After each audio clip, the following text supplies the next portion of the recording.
ready, you may begin.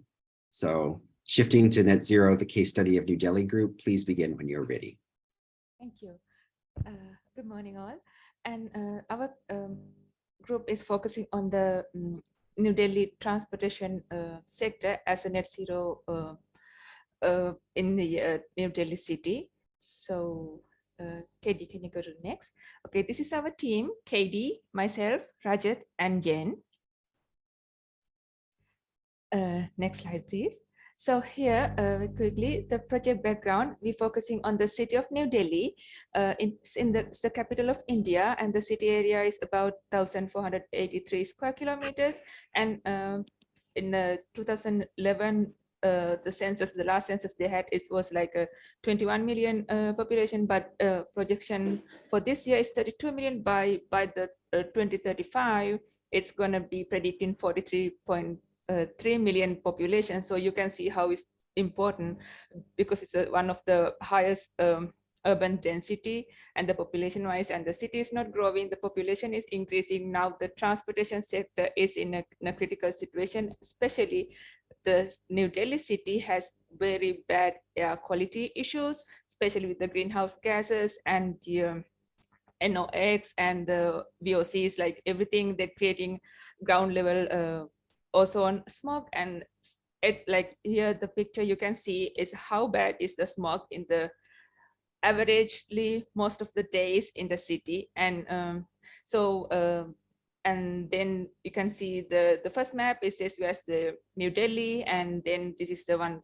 major icon in the city, and this is the railway track. The railway, they have a pretty much good transport system so far, but I'm saying it is like not enough and not sufficient to give the service to that kind of people, and even the population is increasing.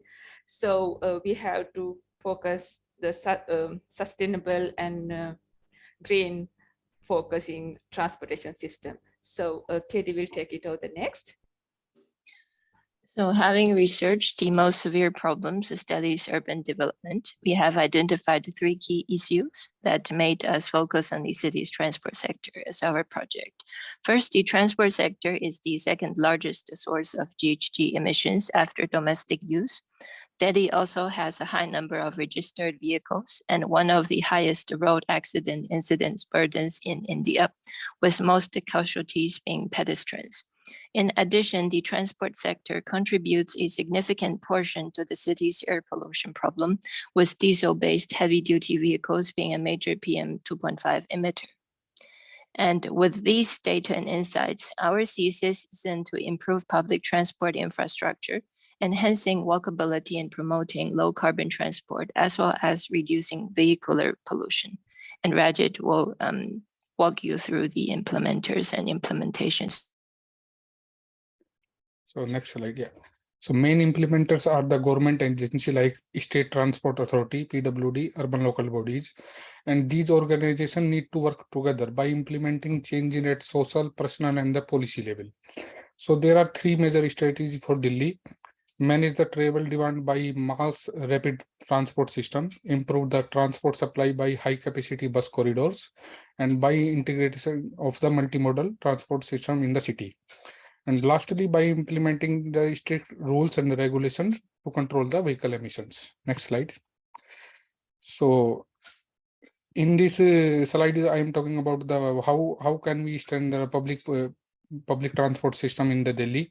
So to improve that, there should be the augmentation of the integrated public transport by improving the efficiency and the service by incorporating the smart land use planning and the TDM measures. Increase the number of the CNG bus and the expansion of the existing metro network.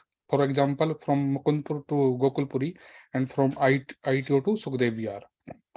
And to improve the accessibility of the public transport system, there should be the passenger information system with GPS and the proper interchange infrastructure between the various public transport systems. All the roads should be retrofitted by which are the greater than 80 meter ROW to provide the adequate IFT and the NMT facilities for the last mile connectivity. And database management practice should be implemented for the traffic regulations. And there should be the improvement in the amenities, including the seating and the resting area, toilet, etc. by at every bus stands. Next slide. For the expansion, there should be the expansion of the existing bus rapid transit system corridors, because it allows for easily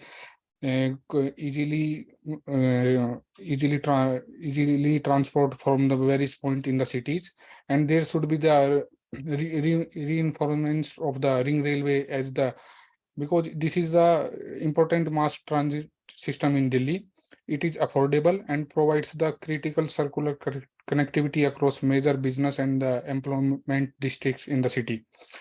So in order to improve the riderships on the ring railway networks, there should be additional halt stations, and to distribute the load and decongest the old Delhi and the New Delhi railway stations, this ring railway network needs to be integrated with the bus and the metro network.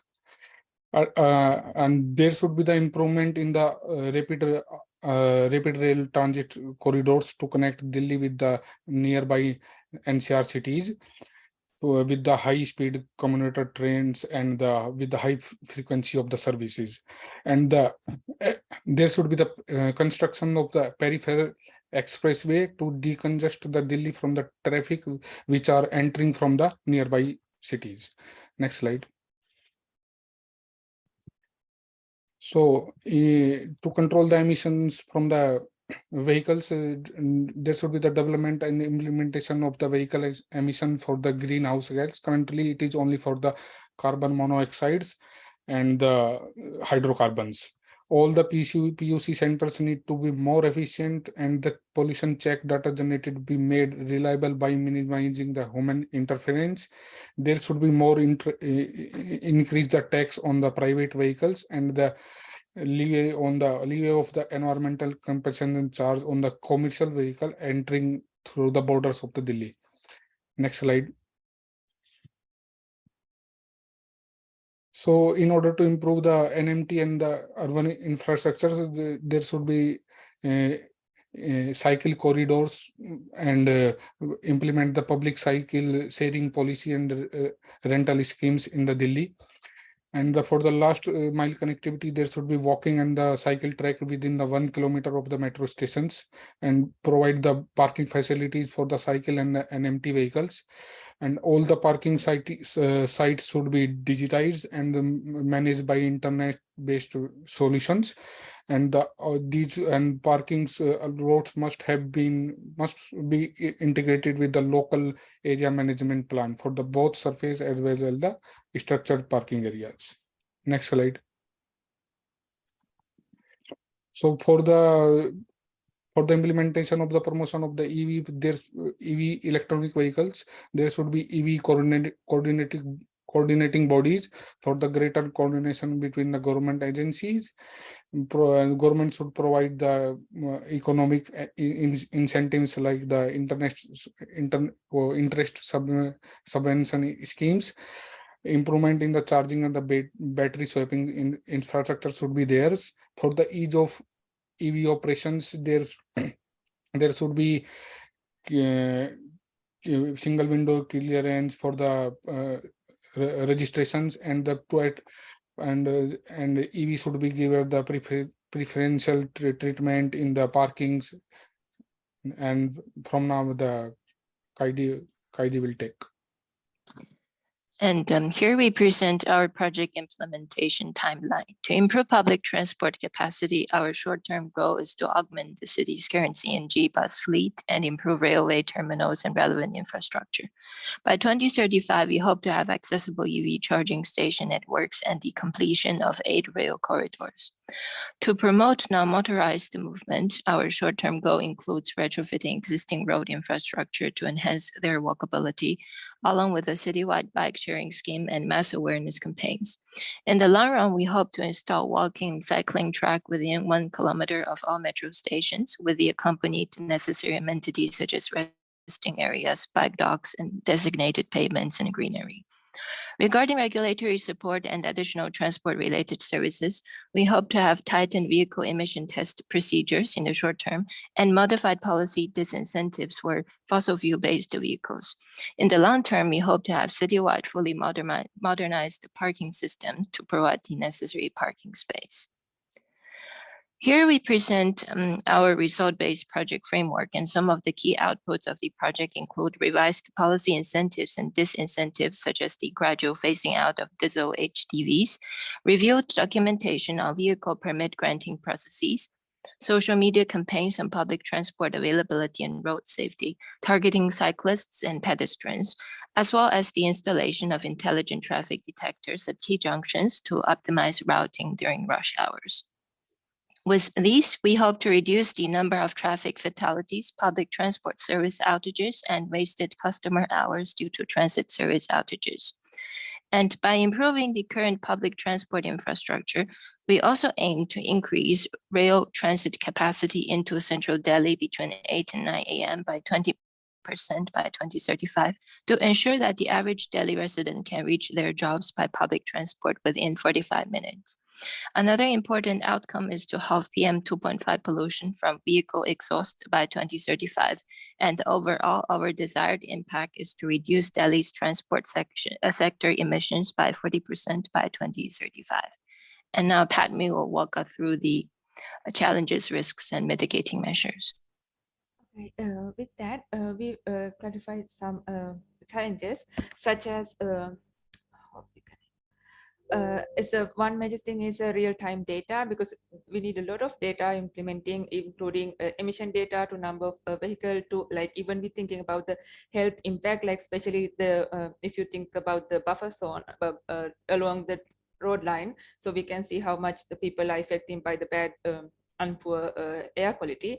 And so for that, we are planning to mitigate, like we had to work with the different sectors to be having the collaboration and with the get the real-time data and implementing air quality monitoring actions across the city. Like those things we had to do it. And the other one is a lack of a stakeholder collaboration. We need it within the planning and implementation stage, because sometimes the most of the time we see the planning is like a top down, but sometimes we don't hear what actually need for the ground, for the people voice. They don't even know where the public hearings are. So we have to have like some kind of information on those things and their input toward the planning sector and as well as the implementation. There are so many different stakeholders from the government sector, even within the government sector, they have 3 different governments, state level to local level, and within that they have different ministries and the departments, and they have to have the working together toward one common goal, not just one department is doing this and the other one is not liking, and the political will and also the technological issues, because we need to have the apps and all those things, but sometimes the internet connection in those countries like the cities is really difficult, and with the people and the population, they don't all have the access to the easy internet connectivity. And can you go to the next one, please, Katie, because of the time? And then the other challenges are public-private partnership, because the government side, they are not supporting sometimes, and the same thing with the private side, their funds are not allocated all the time. With maybe their interest can be changed. So like the sustainability of that funding is not secured, and the lack of investment, especially on the emission-free transport system, because everybody's taking whatever the transport system right now, but increasing for the public transportation is need a lot of funding, and especially for the retrofitting from the bike lines to pedestrian and the stations for the electric charging stations and kind those things. And again, the climate change impact. And when you go to the net zero condition, we have to reduce the input as well as the output. So we're thinking like having increase in the as a mitigation, increase the street level tree cover, and having urban green and urban forestry. So the government also have like a lot of collaboration in that, including carbon tax and having a vehicle emission control and some kind of policies to not to put like different vehicle like all high emission greenhouse gas in the the vehicle. So they need to have some kind of policies not to be on those on the road. And next slide, please, Katie. So, and the other one is the perception of public transportation. Even people wants to take it, but people have really bad feeling of it because of the high crowded, or the safety is not there, and the nighttime is they don't have a good connection, and the people, women's disabilities and elderly people cannot access. And the same thing with the land use pattern, because the limited mixed use is very hard to do the identification and the other planning with the transportation system. So the next slide. And this is the monitoring and evaluation framework. What we're thinking, like a percentage of people, like I'm going very quickly, percentage of people travel in public sector data, like, so we can do and we also have the one other reference.